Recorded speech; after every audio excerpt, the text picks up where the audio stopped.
Joining us now, he's CNN chief, Washington correspondent, of course, the host of The Lead every afternoon on CNN. And tonight, Jake Tapper, I'm so excited. Tonight you have this special Jake Tapper Reports an Unlikely Hero. Now, this is based on one of the people you chronicle in your great book, The Outpost. Explain to me, what is going to be the subject tonight?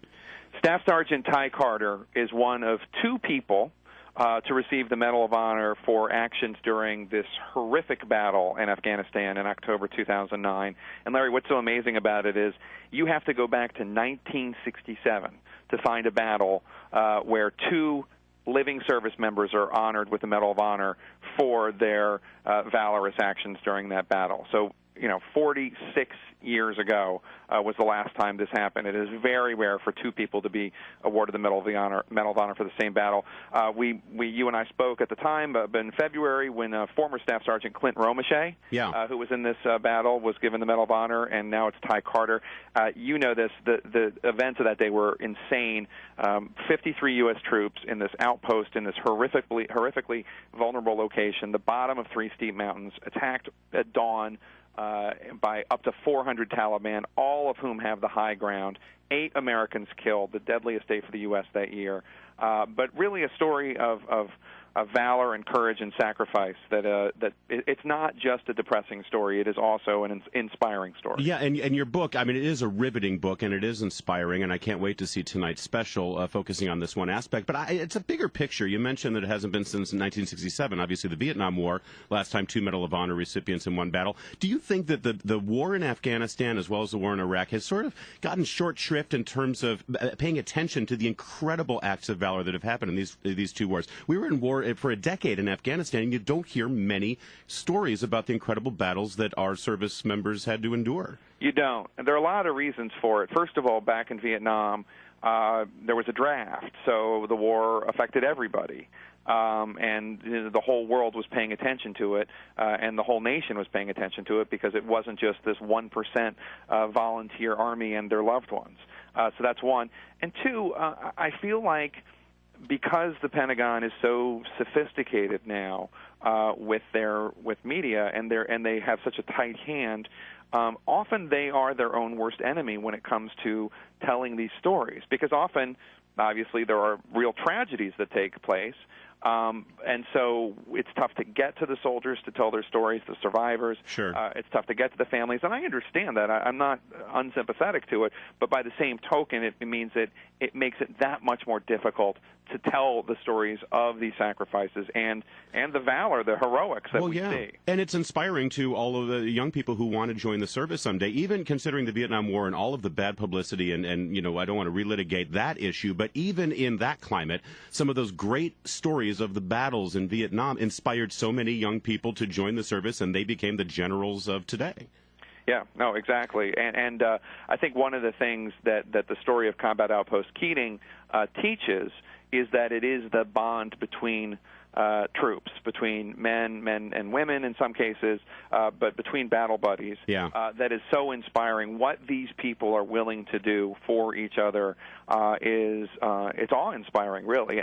Every one of the guys who died that day at Combat Outpost Keating, all 8 of them died in the act of doing something to help someone else, providing ammunition, returning fire to the enemy, running out to help deliver something, running to a battle station. Every one of them doing something for someone else, and that's the fact that we have people willing to volunteer to do this. That is inspiring, and I think it inspires me, and I'm glad that I got to know some of these people writing the book and doing these documentaries. Well, very much looking forward to this. This is, of course, Jake Tapper Reports is the name. This is a special. How often are you doing these specials? Is it semi-regular or? Well, it's when I ask to do one, and I've asked to do 2, and it just happened that in both cases I knew the Medal of Honor recipient. Somebody said to me, "Oh, that's it's you've written this book about these 2 Medal of Honor recipients."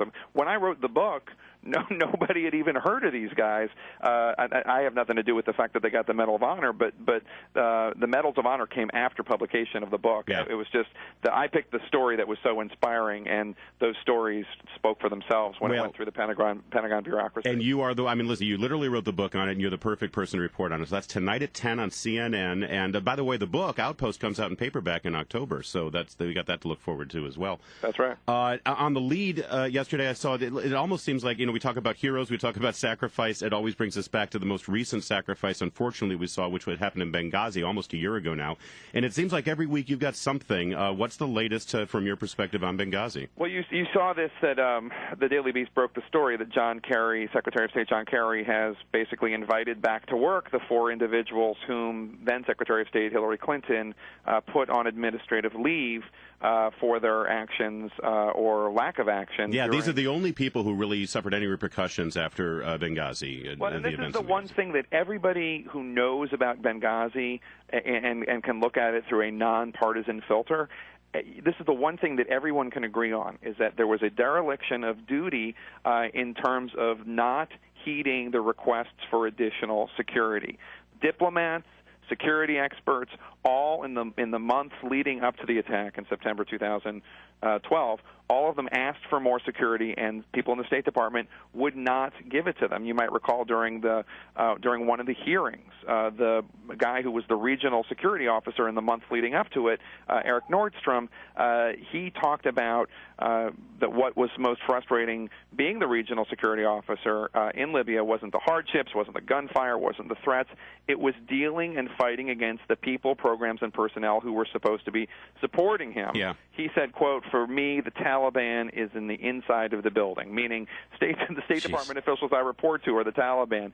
And those individuals, no one officially has been held accountable. Yeah, these 4 were on administrative leave. They're still drawing their salaries, and now Secretary of State Kerry has reinstated them. So are they available to talk to the press at least? Well, one of them, Maxwell, it sounds like he was a scapegoat, like he really didn't have anything to do with Libya. But no, we've put in requests, obviously, to talk to some of the others, and no, we can't get to them. It's an odd bit of business, especially given the fact that, Secretary of State John Kerry, this didn't happen on his watch. He could have handled it any way he wanted to, and yet the decision was made that because of the service that they put in, and there was no actual technical breach of duty, these individuals have been put back on their job, which means officially no one has been held accountable for those decisions denying security to individuals in the danger zone. Unreal. Well, we're glad you're still on the story. I know that you will not relent, and we'll continue to follow it here. And really, again, can't wait to see this special tonight at 10 p.m. based on your book, The Outpost. It's Jake Tepper reports tonight at 10 on CNN. Jake Tepper, thanks as always for joining us. Thank you, Larry. As